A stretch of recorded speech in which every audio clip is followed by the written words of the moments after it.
নমস্কার, আশা করি সবাই ভালো আছেন, সুস্থ আছেন। পাপিয়ার পাকশালাতে আজ স্পেশাল রেসিপি ধোকার মুইঠা। আমি এখানে 150 গ্রাম মটর ডাল আর 150 গ্রাম ছোলার ডাল নিয়েছি। এগুলো আমি মিক্সচার গ্রাইন্ডে আমি এটা পেস্ট করে নেব। আপনারা শিলেও বেটে নিতে পারেন। এর মধ্যে আমি 8-10 কোয়া রসুন আর কাঁচা লঙ্কা দিয়ে এটা আমি পেস্ট করব। হয়তো ভাবতে পারেন ধোকার মুইঠা কেন, এই রেসিপিটা প্রথম থেকে শেষ অবধি ভিডিওটি আপনারা দেখবেন। ডালটা এরকম আধা বাটা করে নিয়েছি, বেশি মিহি পেস্ট করলে সেটা ভেঙে যাবে ধোকাগুলো। এর মধ্যে আমি প্রথমে 1 চামচ হলুদ দিয়ে দিলাম, 1 চামচ জিরে বাটা, আমি বাটা মশলাই দিচ্ছি সব, আর 1 চামচ আদা বাটা,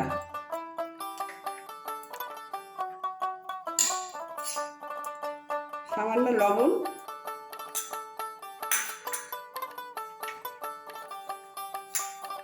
1 চামচ চিনি। এখন এটাকে আমি খুব ভালো করে মেখে নেব।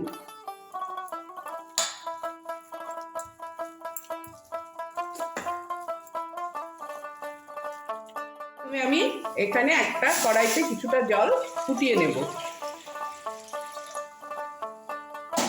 ফুটে গেছে এবং গ্যাসের স্টিম একদম কমিয়ে নিয়ে আমি ডালের পেস্টের মুঠোগুলো আমি এভাবে গরম জলে দিয়ে দিচ্ছি।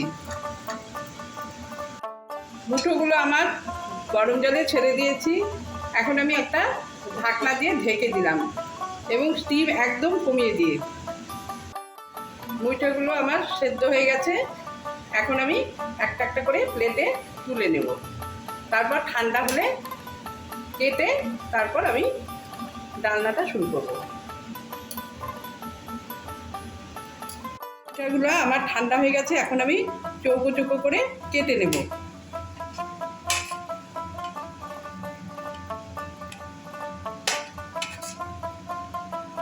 তো তেল দিয়েছি, তেলটা আমার গরম হয়ে গেছে। এখন আমি অল্প অল্প করে মুইঠাগুলো ভেজে নেব।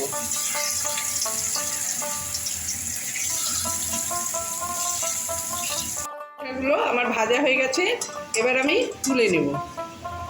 ওই তেলের মধ্যে আমি 2টো শুকনো লঙ্কা, 3টে তেজপাতা আর ফোড়নে একটু সামান্য জিরে দিয়ে দিলাম।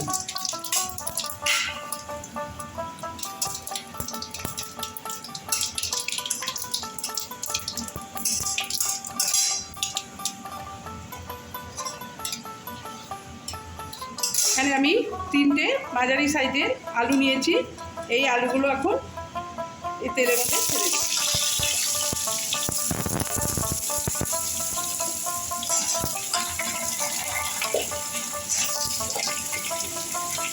আলুটা আমার ভাজা হয়ে গেছে। এখন আমি এক এক করে সব মশলাগুলো দিয়ে দিব। 1.5 চামচ হলুদ দিলাম, জিরে বাটা 2 চামচ, ঝালটা আপনাদের মুখের স্বাদের অনুযায়ী দেবেন। আমি এখানে 1.5 চামচ দিলাম। আদা বাটা 1 চামচ,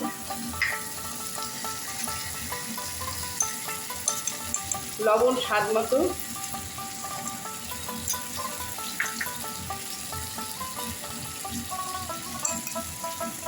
চিনি 1 চামচ,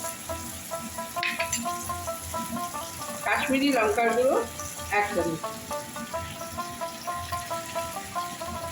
এখন আমি সামান্য জল দিয়ে মশলাটা কষাবো। এখানে একটা বড় টমেটো নিয়েছিলাম।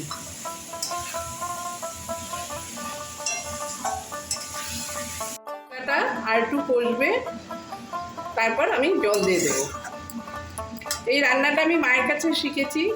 আগেকার দিনের মা ঠাকুমারা যেই পদ্ধতিতে রান্না করতেন সেভাবে আমি রান্না করার চেষ্টা করেছি।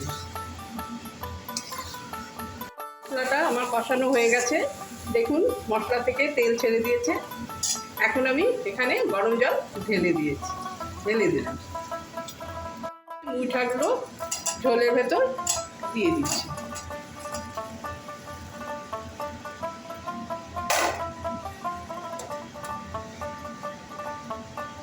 মুইঠা আমার হয়ে গেছে। সবশেষে একটু গরম মশলা 1/2 চামচ আর ঘি 1 চামচ দিয়ে দিলাম। মুইঠাগুলো আমি এখন পাত্রে ঢেলে নিচ্ছি।